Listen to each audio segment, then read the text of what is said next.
Hello my dear students, in this session we will see the relation between focal length and a radius of curvature in a ray optics. Okay, the relation between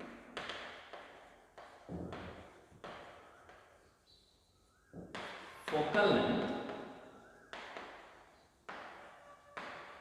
and radius of curvature. Radius of curvature F and R. How this two quantities are related? So we have to derive the expression or derive the relation mainly by using a concave mirror. So first of all, I will consider concave mirror.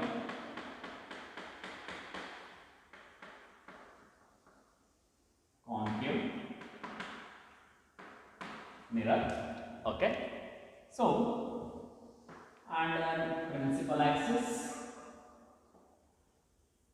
near center of curvature C, and P indicates that pole of the mirror.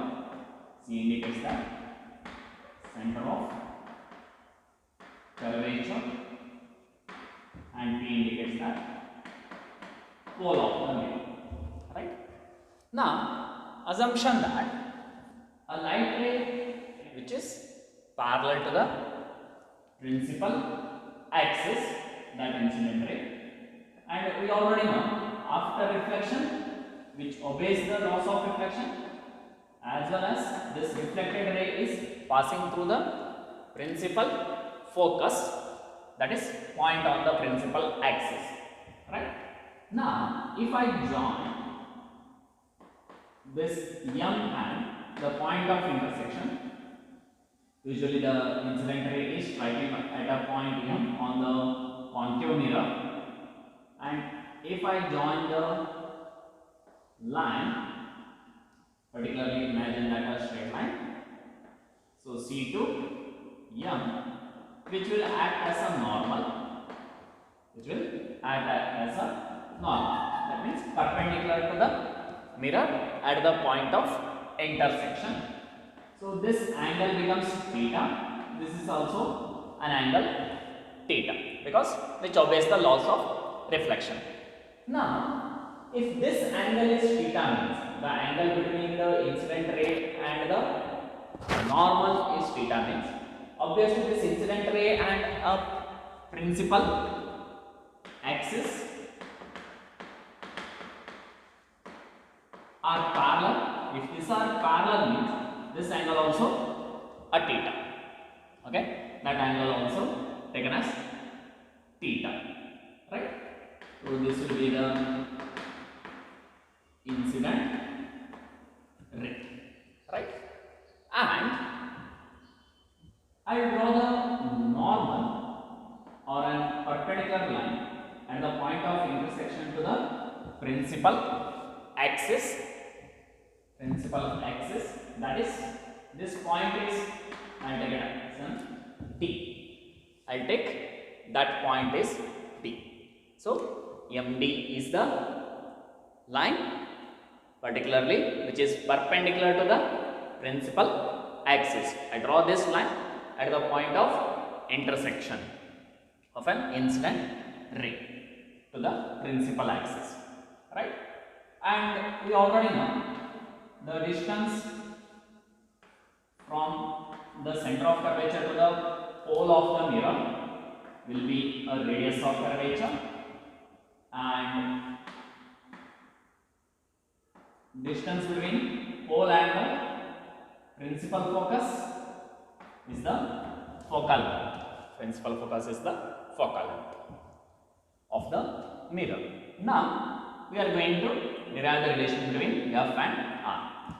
If this angle is theta, means this angle also theta. The angle between the incident ray and the reflected ray is theta plus theta, that is 2 theta. If this angle is 2 theta, means angle between the incident ray and the reflected ray is 2 theta, means obviously the angle MFD also 2 theta. Angle MFD also 2 theta. Right? Now from this we have two triangles, particularly two right angle triangles. So consider a right angle triangle MCD, right angle triangle MCD. I'll redraw the diagram. This one. This is angle theta. Here it is C. Here it is M. Here at D. Okay. So in this right angle triangle MCD, the angle MCD is equals to theta. Angle MCD is equals to theta. Then you have to take a trigonometric ratios in that tan theta. You have to consider a tan theta. From this diagram, the tan theta is just like an opposite by adjacent. If the opposite by adjacent is MD divided by CD, tan theta is equals to MD divided by CD. And similarly, I'll consider another triangle. I hope this is clear. Tan theta is equals to MD divided by CD. Keep aside. Similarly, another right angle triangle.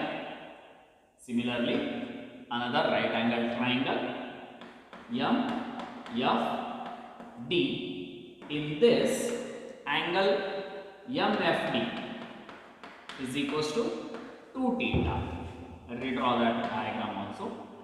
Here it is F, here it is M, here it will be D. So this is 2 theta, hypotenuse, opposite, adjacent.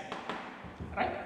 So from this right angle triangle, tan 2 theta is equals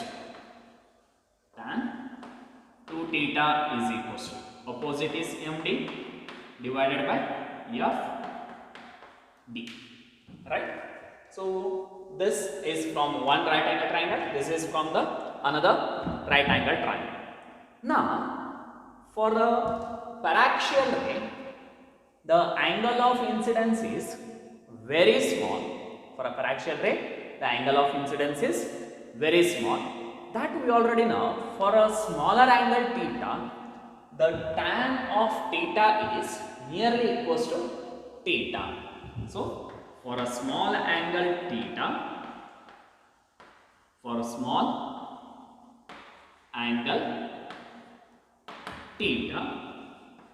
the tan theta is nearly taken as an theta.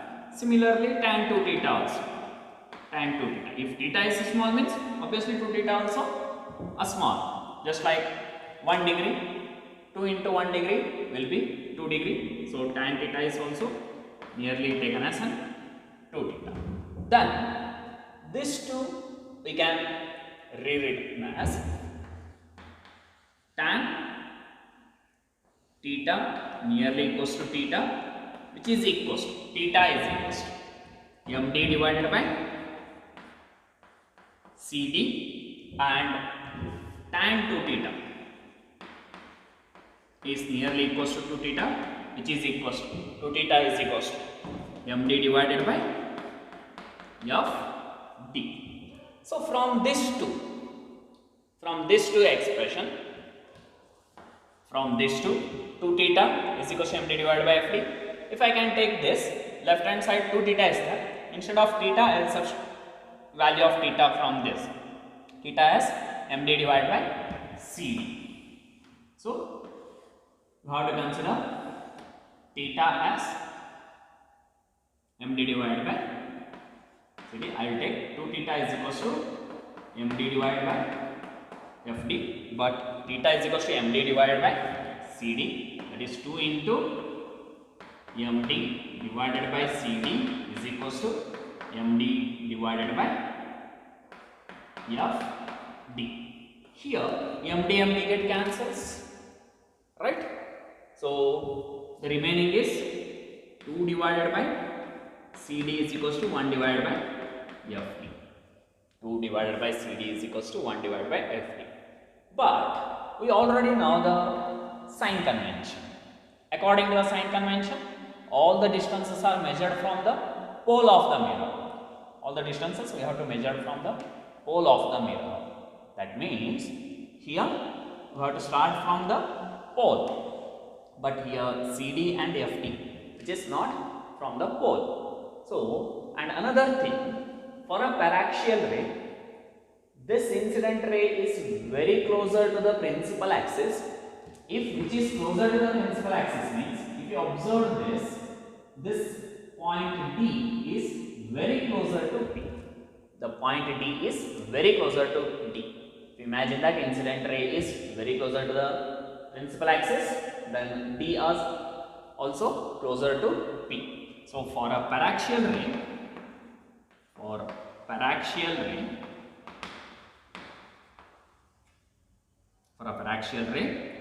D is closer to P. D is taken as closer to P.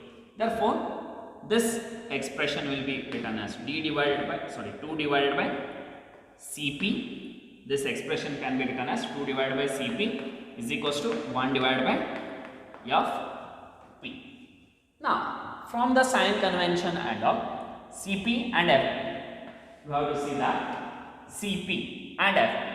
Cp is here, the distance between the center of curvature and the pole, that is radius of curvature. So Cp is radius of curvature, but you have to measure from pole to C. Our incident ray is in this direction, but the measurement is opposite to the direction of the incident ray. So that's why taken as minus R, and same way Fp is the distance between pole and the focus. So our measurement is from pole to focus. Incident ray is in this direction, measurement will be opposite direction. Therefore, Fp is equals to minus F. Now substitute this value in this expression. 2 divided by Cp is equals to 1 divided by F. 2 divided by Cp, that is minus R. 1 divided by Fp, that is minus F. You just cross multiply it. Minus 2F is equals to minus R. The minus get cancels. Therefore, I'll say that R is equals to 2F, or we can also written as F is equals to R by 2. So this will be the relation between focal length and radius of curvature in the case of an mirror, and which is applicable for lenses also. Okay, so here the relation between the focal length and radius of curvature is like this. The radius of curvature is twice of the focal length. Radius of curvature is twice of the focal length, or we can also say that focal length is half of the radius of curvature. Focal length is half of the radius of curvature. Okay, so this is the relation between the focal length and radius of curvature. This is the method of derivation. Maybe this derivation they will ask for a 3 mark in your final examination, and also we need this relation in further derivations as well as numericals, and in your competitive also these relations are very important. I hope it's clear. So first you have to draw the diagram and you have to explain that. Diagram and explanation will carry 1 mark, and next step is you have to consider 2 triangles, in that tan theta and tan 2 theta.